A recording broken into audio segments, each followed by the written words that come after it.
Assalamualaikum warahmatullahi wabarakatuh. Halo, perkenalkan adik-adik, nama saya Nila Sofia. Saya mahasiswa PPL IAIN Salatiga. Nah, di sini saya mau menjelaskan tentang bahaya minuman keras, judi, dan jauhi pertengkaran. Disimak ya videonya.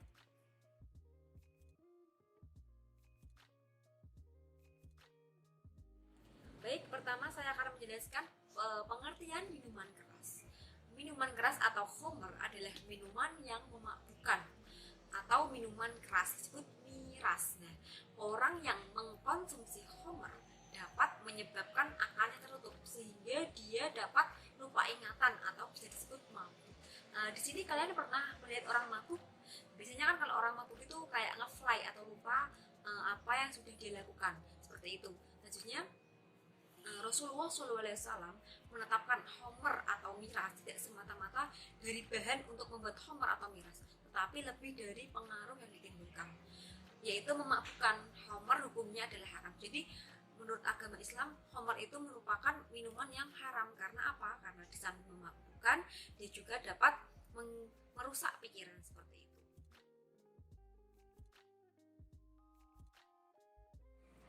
Baik, selanjutnya yaitu dampak orang yang meminum khamr.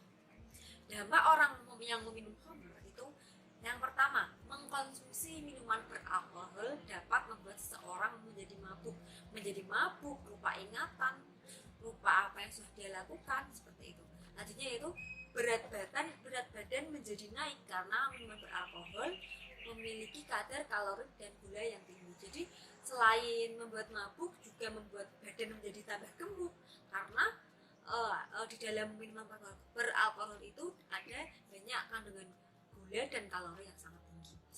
Selanjutnya yaitu tekanan darah tinggi, terus kemudian mudah terserang infeksi, semakin banyak beresiko penyakit kanker, terus penyakit jantung, gangguan pernafasan, dan gangguan organ lain. Jadi dampak dari minuman khamr itu banyak sekali nih anak-anak.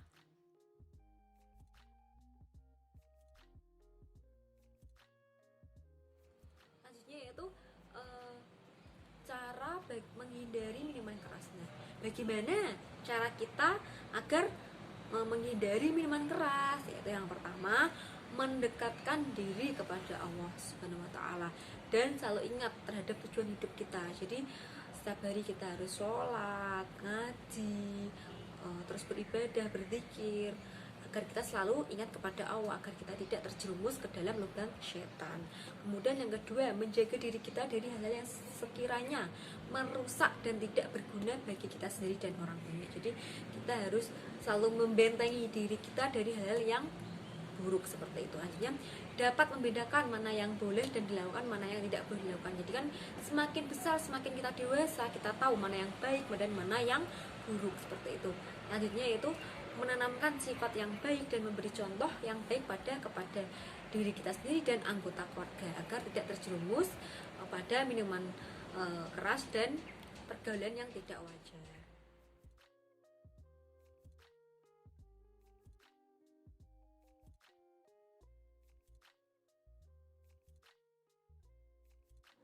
Baik, selanjutnya saya akan menjelaskan tentang judi. Pengertian judi. Menurut Imam Syauhani, beliau berkata, setiap permainan yang tidak lepas dari merampas harta orang lain itu dinamakan judi. Jadi dapat disimpulkan bahwa berjudi itu adalah suatu aktivitas yang direncanakan ataupun tidak dengan melakukan penipuan untuk mendapatkan kesenangan dengan menggunakan jaminan atau taruhan, sehingga yang menang akan diuntungkan dan yang kalah akan dirugikan. Jadi judi itu merupakan perbuatan di mana dia itu tidak mau susah payah bekerja, tidak mau susah payah mencari pekerjaan, tapi dia mau menerima hasil yang banyak. Jadi kan kalau berjudi itu tidak harus banting tulang, tidak harus bekerja keras, tapi dia dapat uang dengan cara tadi taruhan. Jadi seperti itu merupakan perbuatan yang dilarang oleh agama.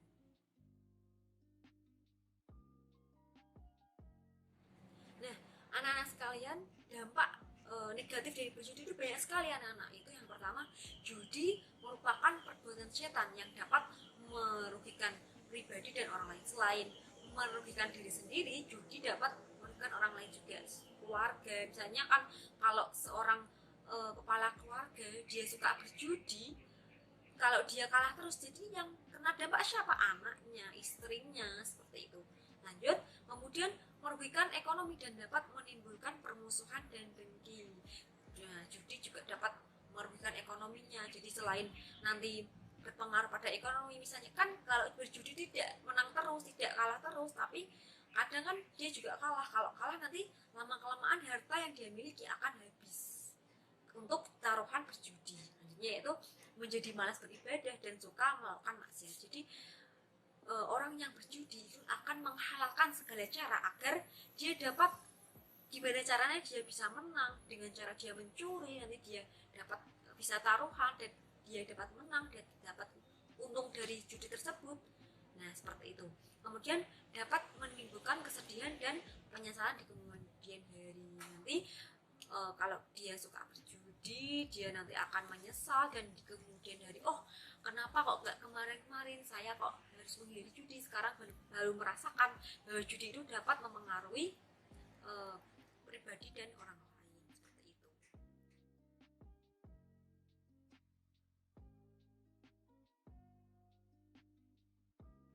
Oke, halo anak-anak. Kenalin, nama saya Naisjian Nisrina. Anak-anak semuanya bisa panggil saya dengan nama Bu Jihan.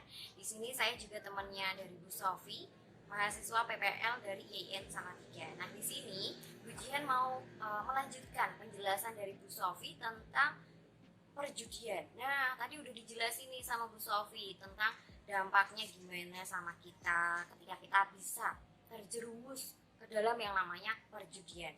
Sekarang caranya gimana sih biar kita terhindar dengan yang namanya judi? Yang pertama nih anak-anak, kita senantiasa mengamalkan beramal ma'ruf nahi munkar. Nah, ini di setiap kesempatan ini berusaha menghindari pergaulan, dan juga dengan ini kita selalu berkomunikasi atau berteman dengan orang-orang yang baik, yang mana dia jelas pergaulannya, jelas akhlaknya, tentunya bisa membawa kita ke hal yang lebih baik lagi.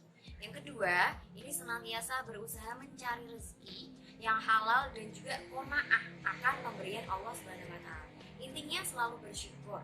Nah, yang ketiga nih anak-anak, selalu beristighfar dan memohon ampun serta perlindungan dari Allah Subhanahu wa taala agar tidak terjerumus dari yang namanya perjudian.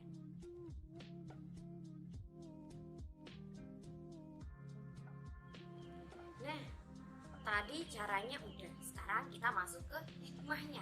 Hikmahnya apa kita menjauhi berjudi? Yang pertama nih, dapat beristiqomah dan tanggung jawab pada kewajiban yang harus dilakukan pada Allah dan manusia. Yang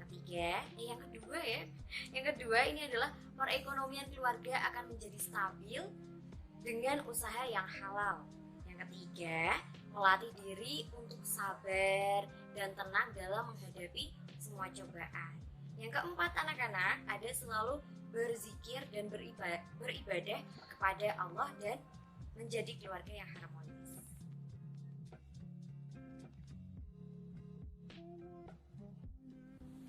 Nah, dari berjudi, ada minuman keras, ini Allah juga berfirman dalam surat Al-Baqarah ayat 219, yang artinya mereka bertanya kepadamu tentang khamar dan judi. Katakanlah, pada keduanya terdapat dosa yang besar dan beberapa manfaat bagi manusia, tapi dosa keduanya lebih besar daripada manfaatnya.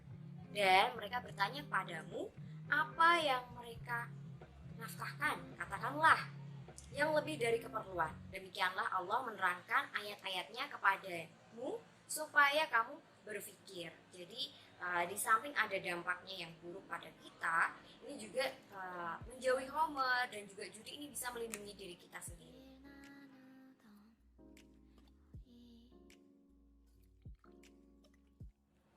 Nah, selanjutnya kita masuk ke materi pertengkaran. Nah, siapa nih yang suka bertengkar? Mungkin ada dari anak-anak yang suka bertengkar sama adiknya, sama saudaranya, ataupun ketika kita masih sekolah offline, ini bertengkar sama teman sendiri. Nah, jadi apa itu pengertian dari pertengkaran? Nah, pertengkaran ini adalah perselisihan yang terjadi antara satu pihak dengan pihak lain, berbentuk fisik maupun lisan. Mau bagaimanapun bentuknya nih teman-teman, adik-adik semuanya, Islam melarang pertengkaran antara muslim sebab dapat memutuskan ukhuwah silaturahmi di antara pelakunya, kayak gitu. Jadi dengan kita bertengkar mungkin sesama muslim ataupun non muslim, itu bisa membuat kita rugi. Nah, ini bisa memutus yang namanya tali silaturahmi, kayak gitu.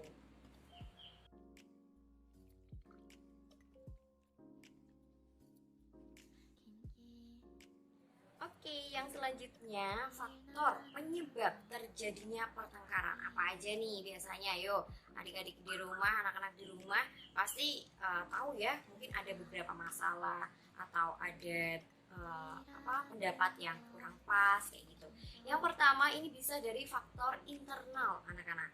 Nah, ini kurang beradaptasi dengan lingkungan sosial dapat menimbulkan tekanan mental dan juga emosional. Makanya itu bisa timbul dari diri kita sendiri. Yang kedua, ada faktor dari keluarga. Nah, ini adanya kekerasan dan ketidakharmonisan dalam keluarga ini bisa jadi salah satu yang namanya pertengkaran. Yang ketiga, ini ada faktor lingkungan. Nah, faktor lingkungan ini lingkungan yang buruk, pergaulan yang mungkin bebas ya, ini dapat memicu timbulnya pertengkaran. Makanya nih adik-adik semuanya dan juga anak-anak, hati-hati dalam memilih lingkungan, hati-hati dalam memilih teman, biar kamu juga bisa terlindung yang namanya pertengkaran.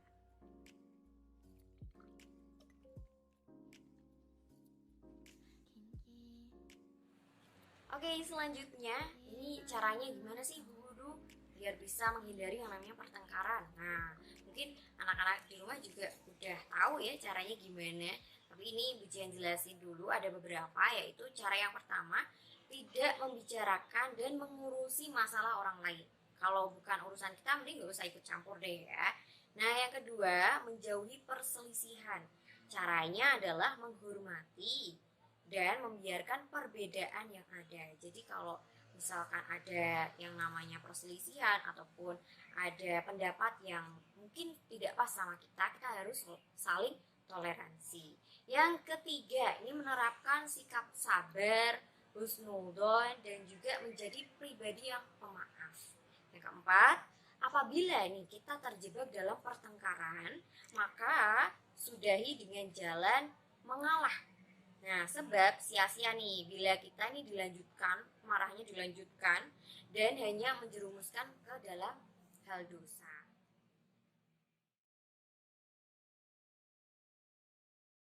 Allah Subhanahu wa taala berfirman dalam surat Al-Maidah ayat 2 ini, wa ta'awanu 'alal birri wa taqwa wa la ta'awanu 'alal itsmi wal 'udwan. Jadi, tolong menolonglah kamu dalam mengerjakan kebaikan dan juga takwa. Jangan-jangan tolong menolong dalam berbuat dosa dan juga permusuhan. Itu tadi penjelasan dari Bu Cian dan juga Bu Sofi. Kurang lebihnya mohon maaf.